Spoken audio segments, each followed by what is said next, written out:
The rain began before dawn. It did not stop. At first it was gentle. Then it became steady. Then it became relentless. The flooded forest of Kether Prime was never kind. Now it was cruel. The cadets stood in formation at the edge of the trees. Water already soaked their boots. Mist curled between black trunks and massive roots. The air smelled of rot and iron. Instructor Threx watched them with unblinking eyes. His species did not blink often. A scaled veteran of 3 border wars. He believed weakness was revealed under pressure. "This is your endurance trial," Threx said. His voice carried easily through the rain. "You will cross the flooded forest. You will carry only what you can manage. You will not receive assistance. You will not fail." Several cadets shifted uneasily. Their species varied widely. Tall and short, furred and scaled, feathered and smooth-skinned. One group stood quietly. The humans, Cadet Mara Ionescu, adjusted the strap of her pack. She felt the rain on her face, cold, heavy, familiar. She glanced at the others in her squad. Jonah Reyes cracked his knuckles. Aisha Khan tightened her boots. Oleg Petrov checked the seal on his jacket. They exchanged brief looks. No words. They already understood. The whistle sounded. The trial began. The forest swallowed them. Water reached their ankles within minutes. Then their knees. The ground vanished. Every step became uncertain. Alien cadets struggled. Some slipped. Some cursed in unfamiliar languages.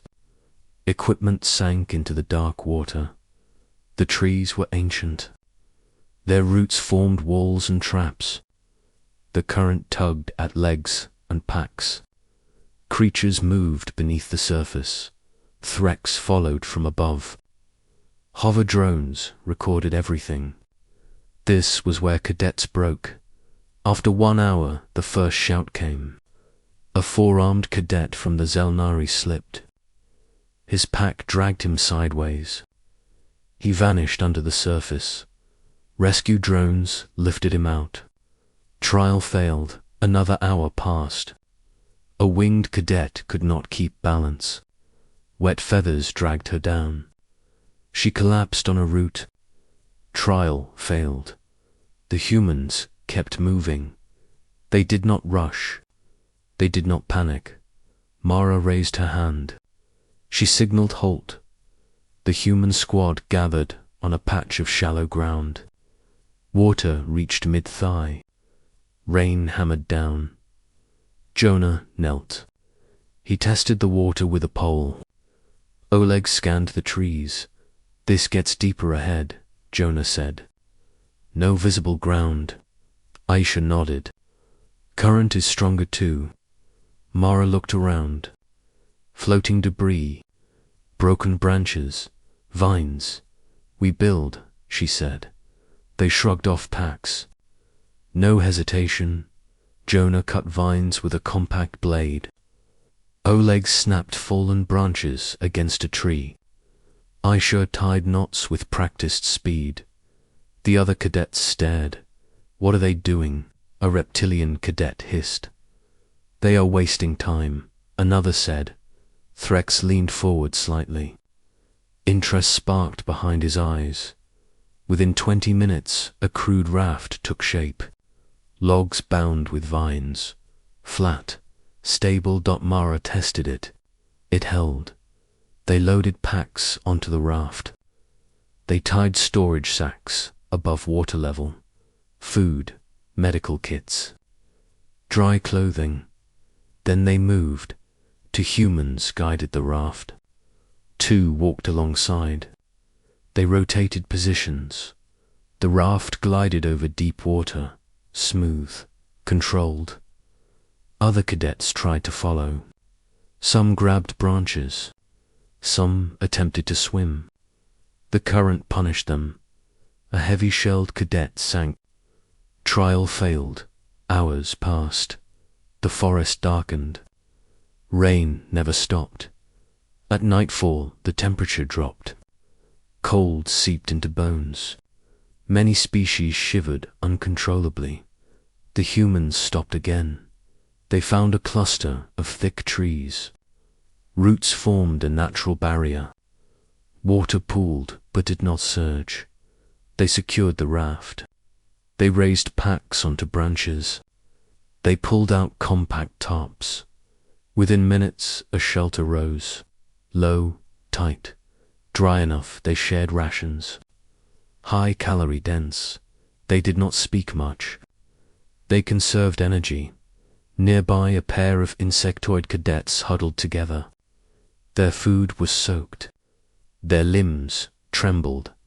Mara noticed. She hesitated. Then she acted. She walked over carefully. She handed them sealed ration bars.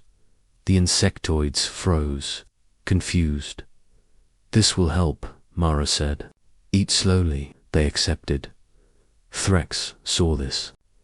He said nothing. Morning came with more rain. The forest had changed. Water now reached chest height in places. Some paths had vanished entirely. Several cadets did not rise. Hypothermia, exhaustion, fear. Rescue drones descended again. The humans packed quickly. They adjusted their plan. "We stay elevated," Jonah said. "Raft only." They extended it. More logs. More vines. Other cadets watched. Some tried to copy. They lacked experience. Their rafts fell apart. One alien cadet approached. Tall, blue-skinned. 6 eyes. "Human," he said. "Teach us." Mara looked at her team. They nodded. She showed him how to bind vines, how to distribute weight, how to secure packs. Soon, 3 mixed-species rafts moved forward. Not fast, but steady. Predators watched from the water. Long shapes, glowing eyes. One lunged at a cadet. Jonah reacted instantly.